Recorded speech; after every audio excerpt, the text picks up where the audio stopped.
Bismillahirrahmanirrahim. Assalamualaikum warahmatullahi wabarakatuh. Alhamdulillah, salatu wassalamu ala rasulillah wa ala alihi wa sahbihi wa man tabi'ahu wa mawalah. La hawla wa la quwata illa billah. Sebelumnya perkenalkan, nama saya Rahdi, saya seorang mahasiswa IAIN Pontianak, program studi ilmu Al-Quran dan tafsir. Di sini saya akan membuat video tentang untuk memenuhi tugas mata kuliah Orientalisme dan Oksidentalisme yang diampu oleh Ustadz Asmui. Jadi di sini saya akan menjawab 5 pertanyaan dari sebagai ujian akhir semester. Oke, langsung saja kita pertanyaan pertama. Jelaskan bagaimana kerangka kerja framework studi Islam para orientalis di masa postmodern ini. Sebelumnya kita harus mengetahui terlebih dahulu bahwasanya pada filsafat itu ada 4 fase di dalamnya. Yang pertama itu fase klasik, yaitu pada masa abad keempat Masehi, dimulai pada masa abad keempat Masehi. Di antara tokoh-tokohnya itu pada masa Plato, Aristoteles dan lain sebagainya. Kemudian lanjut ke masa pertengahan. Ciri-ciri masa pertengahan ini adalah banyak ulama muslim atau pemikir muslim, tokoh-tokoh muslim, cendekiawan muslim itu mempelajari tentang Yunani, baik itu dari pemikirannya, kitab suci dan lain sebagainya. Kemudian lanjut kepada masa modernisme. Modernisme ini di bawah abad ke-20 ke bawah. Ciri-cirinya mereka itu menjadikan akal melebihi Tuhan.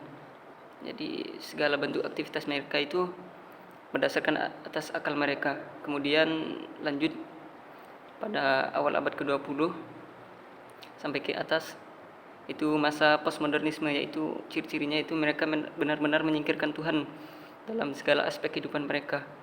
Jadi yang ilmu dari mereka ini, mereka menganggap bahwasanya ilmu itu berdasarkan atas dua, yang pertama itu indra dan kedua yaitu akal. Jadi kalau tidak sesuai dengan akal dan indra, maka mereka tidak menerimanya sebagai ilmu pengetahuan. Kemudian kajian para orientalis ini dimulai sejak awal abad ke-19.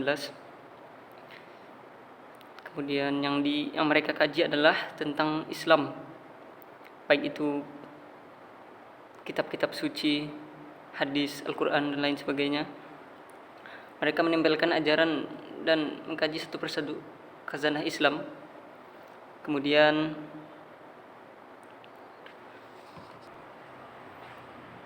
karya-karya ulama mereka tafsir sendiri berdasarkan pemikiran mereka.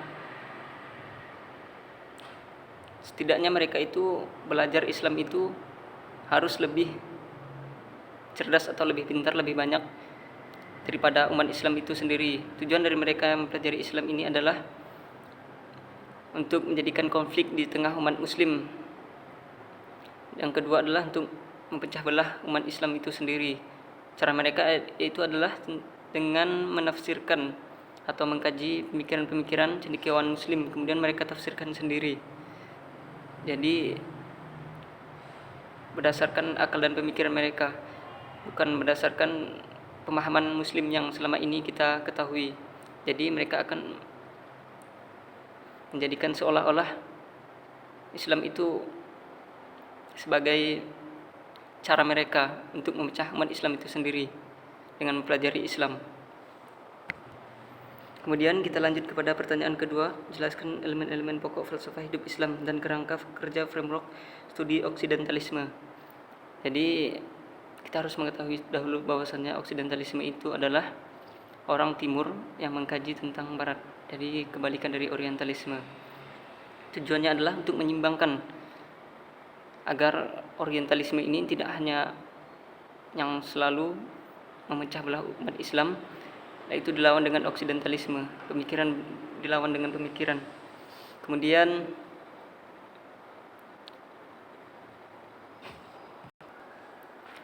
menurut Hasan Hanafi, seorang pemikir muslim, ada 2 transformasi dari Islam sendiri tentang orang barat. Yang pertama itu mereka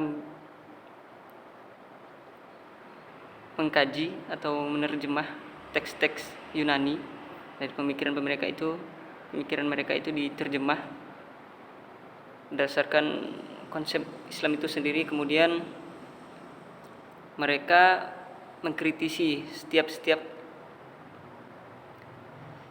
karya mereka. Kemudian elemen-elemen dalam pokok hidup Islam, yaitu yang pertama tentang konsep ketuhanan, konsep ilmu, konsep agama, konsep wahyu dan lain sebagainya. Dan konsep dasarnya yang di sini adalah konsep tentang ketuhanan, bahwasanya Tuhan itu bersifat universal, tidak bisa disamakan dengan makhluk, dan mengakui bahwa adanya satu Tuhan. Inilah elemen-elemen dari falsafah hidup Muslim. Baik, kita lanjut ke pertanyaan ketiga. Konsep Islamisasi ilmu pengetahuan kontemporer Profesor Al-Attas berbeda secara mendasar dengan apa yang disampaikan oleh Al-Faruqi. Jelaskan perbedaan konsep di antara kedua tokoh tersebut. Jadi kita sebelumnya mengetahui terlebih dahulu bahwasanya konsep Islamisasi Islam itu pertama kali diperkenalkan oleh Al-Attas pada tahun 1970-an pada konferensi pers pertama. Kemudian pada tahun 1980-an terjadi konferensi pers kedua. Seorang Al-Faruqi memperkenalkan dirinya sebagai pembaharu dari Islamisasi ilmu pengetahuan kontemporer. Tapi seorang Al-Faruqi ini dinilai atau dianulir sebagai seorang yang meniru tentang konsep-konsep dasar Islamisasi ilmu pengetahuan itu, meniru pemikiran dari Al-Attas. Perbedaan mendasar antara keduanya itu, yang pertama, Al-Attas menilai bahwasanya masalah dalam konteks ilmu barat modern yang mengalami sekularisasi. Kemudian sebaliknya, seorang Al-Faruqi menganggap bahwasanya masalah dan kelemahan terletak pada tradisi Islam itu sendiri. Jadi itulah perbedaan dari keduanya, letak perbedaan di antara keduanya. Baik, kita lanjut ke pertanyaan keempat. Bagaimana studi para orientalis terhadap berbagai ilmu keislaman melahirkan pemahaman dan konsep ilmu baru yang cenderung berbeda dengan pemahaman dan keyakinan umat Islam selama ini. Di antara perkembangan konsep pluralisme agama, feminisme atau gender, deskonstruksi syariah, dan hermeneutika penafsiran Al-Quran, mengapa hal itu bisa terjadi? Jelaskan dalam perspektif teori falsafah hidup dan epistemologi atau filsafat ilmu. Jadi bahwasanya para orientalis ini, saya disebutkan di awal tadi bahwasanya mereka itu mengkaji tentang Islam. Bahkan mereka menganggap bahwasanya mereka itu harus lebih cerdas daripada orang Islam itu sendiri, lebih banyak mempelajari Islam. Tapi berdasarkan pemikiran mereka sendiri, kalau umat Islam itu kan, sumber ilmu umat Islam itu kan Al-Quran, hadis, kemudian akal, kemudian indera, kemudian satunya lagi hati. Sedangkan para orientalis itu sumber ilmu mereka itu akal dan pikiran mereka.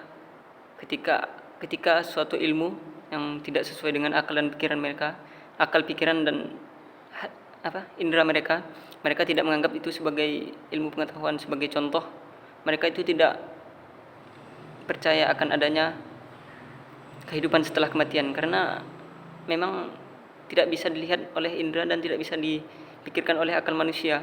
Jadi mereka menganggap bahwasanya itu hanya sebuah dongeng belaka dan lain sebagainya. Kemudian mereka itu banyak mengkaji tentang Islam, baik itu Al-Quran, hadis, dan lain sebagainya. Mereka kaji sendiri, mereka tafsirkan sendiri. Kemudian juga banyak kitab-kitab para ulama cendekiawan Muslim yang mereka tafsirkan sendiri berdasarkan pemikiran mereka, yang justru memunculkan aliran-aliran atau pemikiran-pemikiran seperti yang disebutkan tadi. Yang pertama itu tentang kesetaraan gender, deskonstruksi, pluralisme agama, dan lain sebagainya. Jadi itulah yang menyebabkan munculnya aliran-aliran tersebut berdasarkan pemikiran mereka. Tujuan utama mereka adalah yaitu menciptakan konflik di kalangan umat Islam itu sendiri, agar umat Islam terpecah belah. Yang ini pemikiran mereka itu tidak sesuai dengan pemahaman Islam yang selama ini kita pelajari. Salah satu pusat ilmu pengetahuan mereka yang saya ketahui itu terletak di Yunani, cuman saya lupa kampusnya. Jadi orang Indonesia itu banyak belajar atau menuntut ilmu di sana, kemudian datang ke Indonesia menafsirkan ayat-ayat berdasarkan pemikiran mereka. Jadi itu adalah salah satu cara para orientalis untuk menyingkirkan Islam sebagai ilmu pengetahuan mereka, atau untuk setidaknya menghancurkan atau menciptakan konflik di antara umat Islam itu sendiri. Kemudian kita lanjut ke pertanyaan kelima. Sebagai sarjana muslim, bagaimana respon filosofis Anda tentang membanjirnya berbagai hasil studi orientalis terhadap ilmu keislaman, khususnya di Indonesia? Baik, kita harus tahu lebih dahulu bahwasanya Islam itu membangun pemikiran, membangun moral, membangun intelektual yang baik. Kemudian membangun peradaban yang tentunya sangat membantu para umat muslim. Dan di masa sekarang yang penuh dengan fitnah ini, para orientalis semakin gencar-gencarnya untuk mempelajari tentang umat muslim itu sendiri, banyak memunculkan pemikiran-pemikiran dan aliran-aliran yang tentunya menyudutkan umat muslim, membuat terpecah belahnya umat muslim dan lain sebagainya.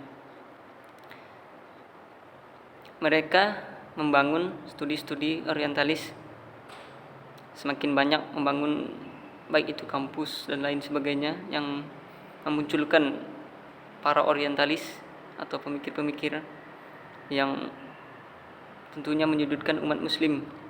Kemudian ini merupakan tantangan bagi saya selaku seorang muslim yang tentunya pernah belajar tentang ini. Jadi itu pentingnya kita belajar, kita harus mengetahui bahwasannya orientalis ini memang tujuan utamanya itu untuk memecah belah umat muslim. Kita sebagai seorang sarjana muslim, kita harus setidaknya mengajak orang-orang untuk setidaknya mengenal tujuan dari orientalis ini, untuk agar kita bisa berhati-hati dalam memilih atau mengkaji atau bisa juga mempelajari ilmu-ilmu yang beredar atau tidak yang beredar di kalangan masyarakat itu sendiri, agar kita tidak terpengaruh oleh pemikiran-pemikiran mereka. Dan kita bertugas untuk setidaknya memperbanyak mengenal ulama, agar kita mengetahui bahwasanya ulama yang benar itu yang seperti apa, dan pemikiran-pemikiran yang sesuai dengan ajaran umat muslim itu seperti apa, agar kita tidak terpengaruh oleh pemikiran-pemikiran mereka itu sendiri. Mungkin itu saja 5 jawaban dari saya. Kalau yang benar datangnya dari Allah dan yang salah datangnya dari diri saya pribadi. Terima kasih atas segala perhatian. Mohon maaf atas segala kekurangan. Wallahu a'lam bishawab. Saya akhiri dengan Assalamualaikum warahmatullahi wabarakatuh.